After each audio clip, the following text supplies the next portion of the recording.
আদৰ্শ আমাৰ যি নীতি আৰু যি জাতীয় লক্ষ্য তাৰ প্ৰতি আস্থা ৰাখি অসমৰ অধিকাৰ প্ৰতিষ্ঠাৰ যি জাতীয়তাবাদী সংগ্ৰাম এইখনক শক্তিশালী আৰু সুদৃঢ় কৰিবৰ কাৰণে আজি কেইবাটাও ৰাজনৈতিক দলৰ বিভিন্ন নেতা কৰ্মকৰ্তা আৰু বিভিন্ন জাতীয় জনগোষ্ঠীয় দল সংগঠনৰ প্ৰাক্তন বিষয়ববীয়া কৰ্মকৰ্তাই অসম জাতীয় পৰিষদত আজি যোগদান কৰিছে। তেখেতসকলক আমি উষ্ম আদৰণি জনাইছোঁ আৰু ক'ব খুজিছোঁ অসমৰ জাতীয়তাবাদৰ ৰাজনৈতিক যিখন সংগ্ৰাম এখন শক্তিশালী আৰু দৃঢ় কৰিবৰ কাৰণে আমাৰ অধিকাৰ ৰক্ষা কৰিবৰ কাৰণে আমাৰ মাটি ভেটি কৃষ্টি সংস্কৃতি ভাষা আমাৰ ৰাজনৈতিক ভৱিষ্যত সুৰক্ষিত কৰিবৰ কাৰণে আমি যি সংগ্ৰামৰ আৰম্ভণি কৰিছোঁ এই সংগ্ৰামক অধিক শক্তিশালী আৰু দৃঢ় কৰিবৰ কাৰণে সকলোৱে যাতে আহি থাকিব লগা দিনসমূহত সকলোৱে কাম কাজত অংশগ্ৰহণ কৰে আৰু অসমৰ প্ৰতি ঘৰ গাঁৱৰ মানুহৰ মাজলৈ গাঁৱে গাঁৱে প্ৰান্তে প্ৰান্তে জাতীয়তাবাদৰ স্বাভিমানী চেতনাক যাতে আগবঢ়াই লৈ যায় আৰু যি জাতীয় সংকট আহিছে আমাৰ যিবোৰ মৌলিক সমস্যাই অসমৰ সমাজ আৰু জাতীয় জীৱনক আচ্ছন্ন কৰিছে সেইবোৰৰ বিৰুদ্ধে সংগ্ৰাম কৰি ৰাজনৈতিক চেতনা জাতীয়তাবাদী চেতনা শক্তিশালী কৰি গঢ়ি তুলিব লাগিব। তাৰ কাৰণে সকলোকে আহ্বান জনাইছোঁ। আপোনালোকে সকলোৱে জানে যে কেন্দ্ৰীয় চৰকাৰে অনুপ্ৰৱেশ আৰু বিদেশী ৰেহাই নিৰ্দেশনা 2025 কিছুদিনৰ আগত কেন্দ্ৰীয় গৃহ মন্ত্ৰণালয়ে সমগ্ৰ দেশত তেওঁলোকে জাপি দিছে। যেতিয়া অসমত জাপি দিছিল বা ভাৰতবৰ্ষত জাপি দিছিল তেতিয়াই কৈছিলোঁ যে অসমৰ বা ভাৰতবৰ্ষত বিদেশী অনুপ্ৰৱেশকাৰীসকলক নাগৰিকত্ব দিয়া বা তেওঁলোকক থাকিবলৈ দিয়াৰ যিটো বাট সেইটো সৰ্বকালৰ কাৰণে মুকলি হৈ গ'ল।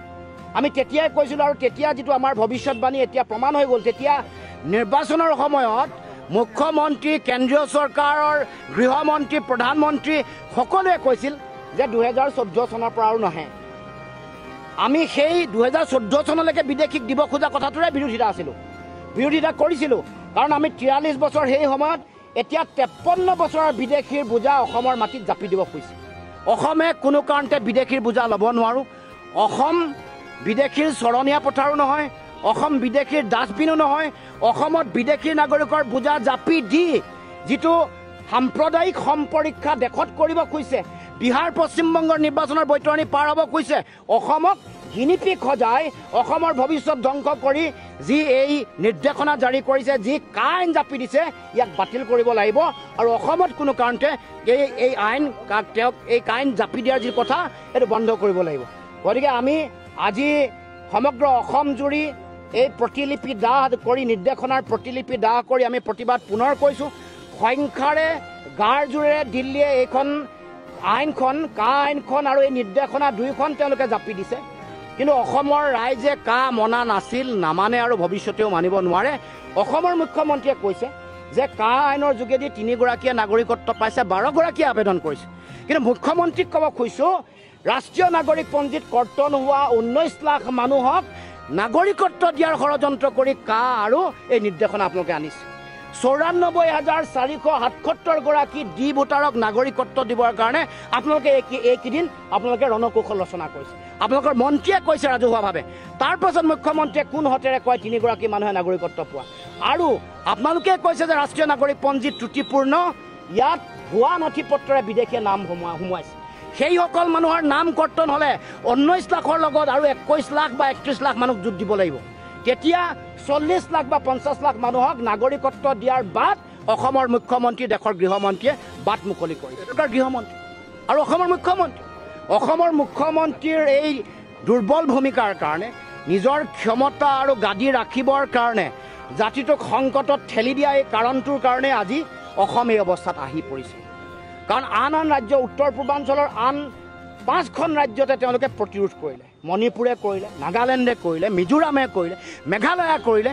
কিন্তু অসমৰ মুখ্যমন্ত্ৰী আগৰ সৰ্বানন্দ সোণোৱাল, এতিয়া হিমন্ত বিশ্ব শৰ্মা, তেওঁলোকৰ নিজৰ ৰাজনৈতিক ভৱিষ্যত সুৰক্ষিত কৰিবৰ কাৰণে কৰা প্ৰতিযোগিতাৰ কাৰণে, দিল্লীৰ ওচৰত আঁঠু লোৱাৰ কাৰণে, আত্মসমৰ্পণ কৰাৰ কাৰণে অসমৰ ৰাইজ সংকটত পৰিছে। 20 বছৰ বিদেশীৰ বোজা ইতিমধ্যে অসমে ভাৰতবৰ্ষৰ হৈ মানৱীয়তাৰ দৃষ্টিভংগীৰে আন্তঃৰাষ্ট্ৰীয় আইনৰ প্ৰতি সন্মান জনাই কৰিব লগা হ'ল এই 20 বছৰ বোজা। কিন্তু তাৰ পাছত আমাক দিব লগা 6 নম্বৰ দফাও আজিলৈকে কাৰ্যকৰী নকৰিলে। এই কেন্দ্ৰীয় চৰকাৰে কমিটি বনায়ো প্ৰতিবেদন দিয়াৰ পিছতো আজিলৈকে কাৰ্যকৰী কৰা নাই। ইয়াৰ অসমৰ প্ৰতি দুৰ্ঘোৰ অন্যায়, অক্ষমনীয় অপৰাধ। ক্ষমতালৈ আহিলে লুৰিণজ্যোতি গগৈয়ে বিদেশীক দিব পাৰিব? ক্ষমতালৈ আহিলে সদিচ্ছাত থাকিলে বিদেশী খেদিব পাৰিব।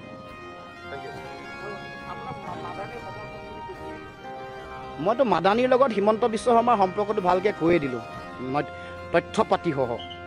বিজেপিৰ সম্পৰ্ক, হিমন্ত বিশ্ব শৰ্মাৰ সম্পৰ্ক, আনকি ছয়িদা হামিদৰ লগত সম্পৰ্ক, যেতিয়া সম্পৰ্কটো ফাদিল হ'ল, এতিয়া ফ্ৰাষ্ট্ৰেশ্যনত মানে হতাশাত যি টি কৈছে। হতাশাত হ'লে যি টি কয়, যি টি শব্দ ওলাই গৈছে কালি দুদিনমানৰ আগত দেখিছে নহয়। গতিকে মুখ্যমন্ত্ৰী চাৰিওফালে হতাশা আৰু তেওঁৰ এইবোৰ যিবোৰ মানে খেল, সাম্প্ৰদায়িক খেল চব ধৰা পৰিছে। হামিদাটো ক্লিন বল, মাদানীটো হিমন্ত বিশ্ব শৰ্মা ক্লিন বল।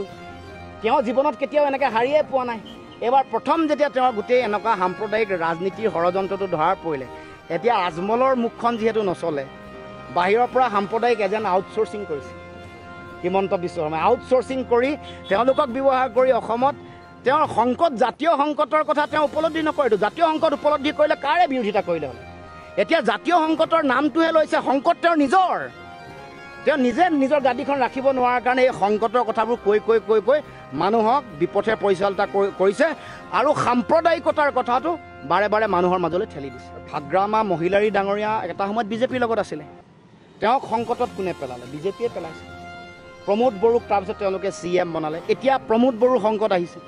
গতিকে এইটো বিজেপিৰ তেওঁলোকৰ চৰিত্ৰই আঞ্চলিক শক্তিসমূহক, যিটো ফেডাৰেল গাঁথনি য'ত ইউনিয়ন অফ ষ্টেট বুলি কোৱা হৈছে, তাত যিটো আঞ্চলিক চৰিত্ৰ বা আঞ্চলিক অধিকাৰটোক তেওঁলোকে নাইকিয়া কৰি কেন্দ্ৰীভূত এটা চিন্তা জাপি দিব খোজে। কেন্দ্ৰীভূত চিন্তাৰে যিকোনো পলিচি বনায়, ভাষাক লৈ, চিন্তাক লৈ, সংস্কৃতিক লৈ, খাদ্যক লৈ। গতিকে এইটোতো ভাৰতবৰ্ষৰ দৰে এখন বিশাল ৰাজ্যত য'ত ফেডাৰেল ব্যৱস্থা এটা আছে, য'ত দেশৰ সংবিধানে কৈছে ইউনিয়ন অফ ষ্টেটছ, আমি এখন প্ৰান্তীয় ৰাজ্য, ইয়াত আমাৰ আঞ্চলিক চৰিত্ৰ, আঞ্চলিকতাবাদ, জাতীয়তাবাদ ইয়াত জীয়াই থাকিবই লাগিব। তেওঁলোকে হেঁচা দি বলপূৰ্বকভাৱে ভয় ভাবুকি খোৱা এইটো কাম কৰিব, কিন্তু কোনো কাৰণতে ৰাইজে মানি নলয়। দেশৰ গণতন্ত্ৰত বিশ্বাস কৰা, সংবিধানত বিশ্বাস কৰা মানুহে এনেকুৱা ষড়যন্ত্ৰ ওপৰাই পঠিয়াব। BTRৰ নিৰ্বাচন আমি চাই আছোঁ, কাৰণ দুয়োটা দলৰে এতিয়া বিজেপিৰ লগতে তেওঁলোকৰ কথা বতৰা চলি আছে। কিন্তু তেওঁলোকে বুজা দৰকাৰ যে জাতীয়তাবাদক তেওঁলোকে বিজেপিয়ে এনেকৈ নিশেষ কৰিবলৈ কুটকুশ ৰচনা কৰিছে। আমাৰ ধৰণে আমি নিজে খেলি আছোঁ।